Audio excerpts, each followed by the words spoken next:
The breaking news, the federal government barreling toward a shutdown set for midnight, both parties blaming the other. President Trump tonight threatening to fire federal workers and to cut programs and benefits, saying he can do things that are irreversible. Tonight, Democrats say they want Medicaid cuts restored and to keep health insurance premiums from going up for millions. And Democrats say Republicans would rather shut the government down than protect the health care of the American people. Both sides tonight digging in with this shutdown now hours away, affecting millions of Americans. Rachel Scott leading us off tonight. Tonight, with the government set to shut down at the stroke of midnight, President Trump now threatening to fire, quote, a lot of federal workers if Democrats don't back down. We'd be laying off a lot of people that are going to be very affected. But Democrats holding firm, demanding that Republicans reverse cuts to Medicaid and extend expiring Obamacare subsidies. All right, so we got both sides fighting with each other. I know I'm late to this topic already, but I wanted to give my take on it because I thought it was important, right? That I have something to say about it as well. Um, I mean, what I may say might not be as important to somebody out watching, but you know, but my take on it is this. I've seen a lot of content creators on YouTube and on Instagram saying that this is why you don't depend on a government to, to fund your lifestyle. This is why you don't depend on a job to fund your lifestyle. And I agree to some extent that, you should have a side hustle, but even a side hustle sometimes cannot subsidize your everyday day-to-day living if you were to lose your job, right? You would have to be making an insane amount of money, or roughly the equivalent of what you were making on your full-time job to be able to subsidize your lifestyle if you were to lose your job, right? But a lot of people are saying that this is why you create a business and you start your own hustle. You don't work for anybody else. You become independent, which is true. But at the same time, not everybody can be an entrepreneur. Not everybody can own a business, right? Because for those very people who say that, if everyone were to be an entrepreneur and everybody were to be a business owner, who is left to do the jobs, the everyday jobs, right? Like the garbage pickup. Who's gonna do the sewer lines? Who's gonna be the nurse? Who's gonna be the architect? Things of that sort. You get where I'm going with this, right? So if everybody were to become an entrepreneur, become their own bosses, there'd be no one left to do the everyday jobs that is needed to keep society running. So this is part of the reason why I agree to some extent when people say that the rich are very greedy. And not saying that I agree that the rich should take their own money to feed those who did not work for it themselves, right?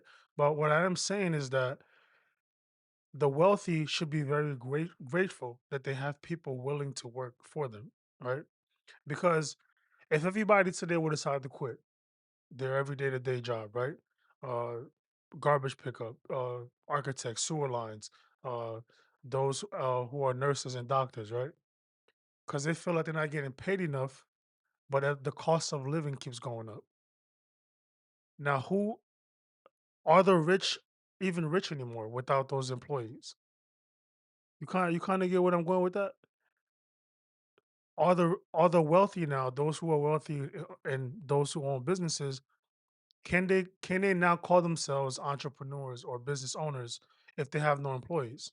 That means now they themselves would have to come out of their comfortable bed or their luxury villa or wherever they're vacationing and come to the job themselves. And majority of them cannot do the job themselves.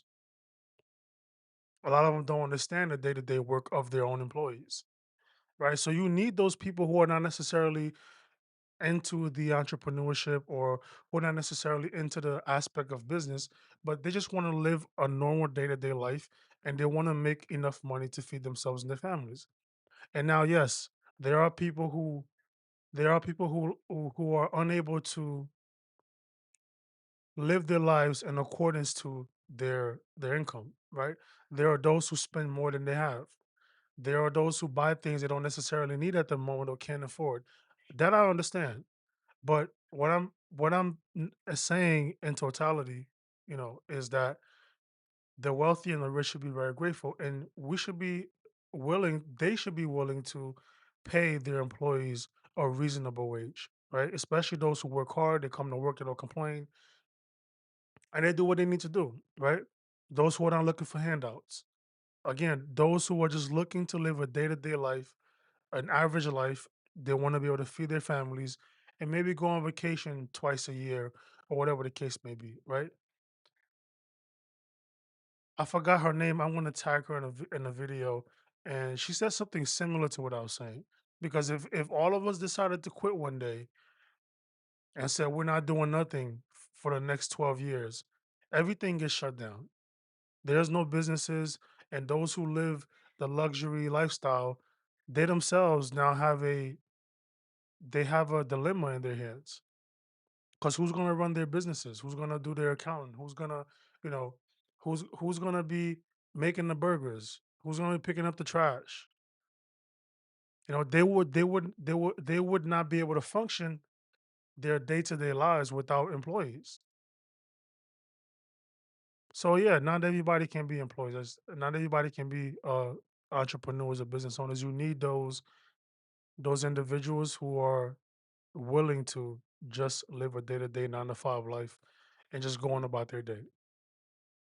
And again, this is not saying that rich people should use their money for those, to subsidize those who didn't earn it, or those who are lazy or asking for handouts. I'm simply talking about those who work hard every day and they live paycheck to paycheck, although they're trying the best they can, to live below their means and to do what they need to do to feed their families. And now you got two two parties fighting against each other because one side wants something and the other one wants something else. And now, government employees, their jobs are in stake because now, if they can't agree, government's going to shut down, right? And then now you go into a place where they can't afford to feed the families. They have to wait until their checks are cleared. They have to wait till the shutdown is over until both parties can come to an agreement. That is a disgusting thing, to be honest. The fact that we hand over so much power to our politicians and our governments, and they can do things like this where they can destroy your lives. You may buy a car one day, and as well within your means to afford the payments, and all of a sudden this happens, government shuts down, and now no income is coming in, and the car you just bought, you were making payments with on time. All of a sudden now, because your checks are not coming in regularly, you can't afford to make those payments. The bank doesn't care. I still want the bank's gonna be like, I still want my money. You need to find a way to make this payment. Either you borrow from somebody or take out a loan, whatever the case may be. That is a disgusting thing. The fact that government employees have to now either go into debt and get loans until this is cleared, or they're forced to get their car repossessed or their home to be foreclosed on, right? Because now their checks are not coming in regularly or as normally as they usually would. So it's a disgusting thing that unless the people as a whole come together and be like, enough is enough. We have too much government overreach. Government has too much power. We need less government so that way the people and the economy can restructure itself and get back to some type of normalcy, right? So let me know what y'all think in the comments, man. And if y'all want to, make sure y'all follow and subscribe, right? Peace.